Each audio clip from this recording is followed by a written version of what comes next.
Hello everyone, আসসালামু আলাইকুম। শুভ সকাল সবাইকে। রাহেনাস ব্লগের আরও একটা নতুন ভিডিওতে সবাইকে স্বাগত। কেমন আছো সবাই? আশা করছি ভালো আছো। আমিও আলহামদুলিল্লাহ অনেক অনেক ভালো।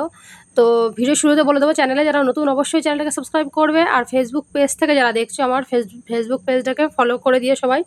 আর ফেসবুক পেজে কিন্তু আমার ইউটিউব চ্যানেলের লিঙ্ক দেওয়া আছে, চাইলে লিঙ্কে ক্লিক করে আমার ইউটিউব চ্যানেলটা গিয়ে সাবস্ক্রাইব করে দিতে পারো, ওখানকার ভিডিও দেখতে পারো। তো এখন এই যে মেয়েকে নিয়ে যাচ্ছি স্কুলে, একটু তাড়াহুড়ো করে বার হয়েছি। সকালে খুব সুন্দর ঝলমলিয়ে রোদ বার হয়েছে। আর মেয়ের হচ্ছে আজকে থেকে প্রথম পরীক্ষা চালু হলো। তো সামনেই হচ্ছে আমার মেয়ের কি বলে স্কুল ছুটি পড়ে যাবে, কারণ কেরালাতে হচ্ছে অনম বলে একটা উৎসব আছে। যেরকম আমাদের পশ্চিমবাংলাতে দুর্গাপুজোর ছুটি পড়ে বা ঈদের ছুটি পড়ে, তো সেরকমই এখানকার হচ্ছে একটা প্রধান উৎসব অনম। তো অনমের ছুটি পড়ে যাবে কদিন পরে। তো চলে এসেছি স্কুলে হচ্ছে মেয়ের এই যে ব্যাগটা, তারপরে রাইটিং বোর্ডটা দিয়ে এখন বাইরে বার হয়ে যাব, কারণ এক্ষুনি জাতীয় সঙ্গীত শুরু হয়ে যাবে ওদের। তো এই যে স্কুলের হচ্ছে ক্লাসরুমটা। তো এই বাইরে এসে একটু দাঁড়িয়ে রয়েছি, মেয়ের সঙ্গে লাস্টে একটু কথা বলে যাবো, যেহেতু পরীক্ষা।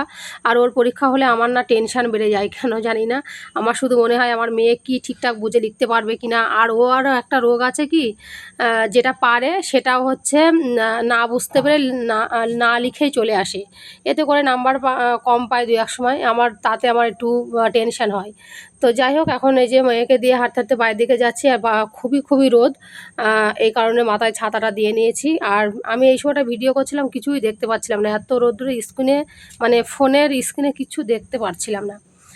তো বাড়ি চলে এসেছি, বাড়ি এসে জামাকাপড় চেঞ্জ করে নিয়ে সব ঘরের জানলাগুলো খুলে দিয়েছি, কারণ ঘরের হচ্ছে চারিদিকে রোদ্দুর হচ্ছে, তো এতে করে ঘরের জানলা টানলা যদি বন্ধ করে রেখে দিই, ঘরে আরও যেন বেশি গরম হয়।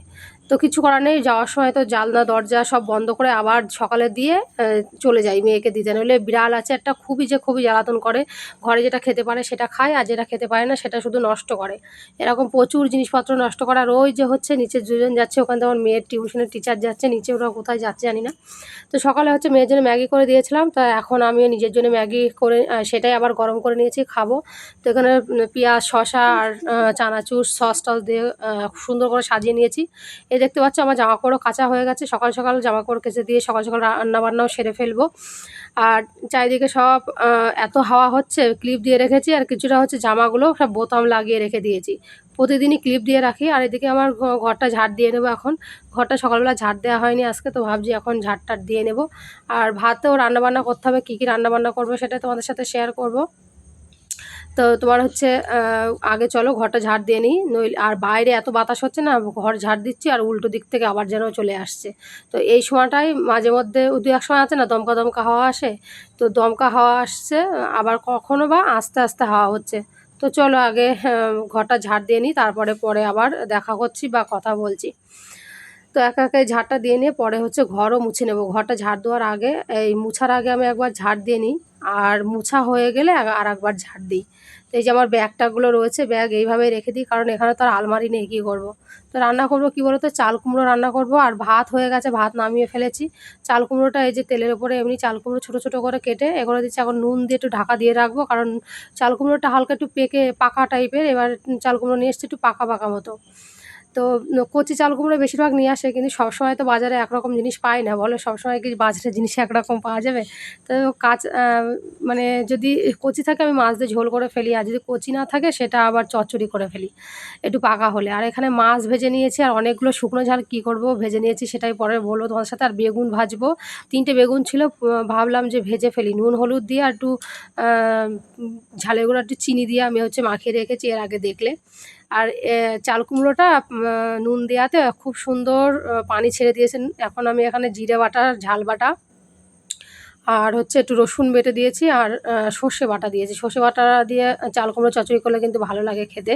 তো চলো এটা ভালো করে কষিয়ে নিয়ে রান্না করে ফেলি। এর উপরে আর দেবো, একবার তো নুন দিয়েছি, এখন আর দেবো না, আর দেবো শুধু হলুদ দিয়ে ভালো করে কষাবো। কষিয়ে নিয়ে তারপরে তোমার ঝোলের জন্যে মানে পানি দিয়ে দেবো। তো যাই হোক, আর পুরো ডিটেলসে আর রান্না দেখায়নি। পরে হচ্ছে ঘরটা মুছে গোসল করে আমি এখন ভাত বেড়ে নিয়েছি। আর একটা জিনিস না, আমার এই ফোনে একদিন দেখছি একজনা হচ্ছে এই গাঁটি কচু বা গুঁড়ে কচু যেটাই বলো, সেটা হচ্ছে ভর্তা করছে তারা। তো আমারও খেতে মন চেয়েছিল। আগের দিন রাতে দেখেছিলাম, ভাবছি যে আজকেই কালকে সকালবেলায় আমি করে ফেলবো, মানে দুপুরবেলা খাওয়ার জন্য। তো তাই করেছি। এখন অনেকগুলো পেঁয়াজ, রসুন ভাজা-টাজা করে নিয়ে মেখে নিয়েছি। তো যাই হোক, এখন হচ্ছে এই সন্ধ্যাবেলা চা করে নিচ্ছি, চাটা করে নিয়ে খাবো। মেয়ের হচ্ছে আজকে তো পরীক্ষা হয়েছে, বলল খুবই সুন্দর পরীক্ষা হয়েছে। সন্ধ্যাবেলা পড়া ছিল, পড়ে বাড়ি চলে এসছে। কালকে হচ্ছে আবার মালয়াম পরীক্ষা। তো তোমাদের ভাইয়া আজকে আজকে কাজ থেকে আসার সময় দুটো বন্ডা টাইপের খাবার নিয়ে এসছে। এই খাবারটা কেরালাতে পাওয়া যায়। তো চা হয়ে গেছে, চলো চাটা হচ্ছে খেয়ে নিই। ভালো লাগলে লাইক, কমেন্ট, শেয়ার করো। তোমাদের সুন্দর সুন্দর কমেন্ট কিন্তু আমার কাজের আগ্রহ বাড়িয়ে দেয়। তো চা হচ্ছে হয়ে গেছে এখন। চা খাওয়ার পালা। গরম গরম চা না খেলে আসলে ভালো লাগে না। দুধ চা কিন্তু খুব তাড়াতাড়ি ঠান্ডা হয়ে যায়, জানো তো। তো মেয়ে ডাকছি, আয় চলে আয়, তাড়াতাড়ি খেয়ে দিয়ে নিয়ে হচ্ছে পড়া রয়েছে। তো দেখা হবে নতুন ভিডিওতে। ততক্ষণ সবাই ভালো থাকবে, সুস্থ থাকবে, বাই।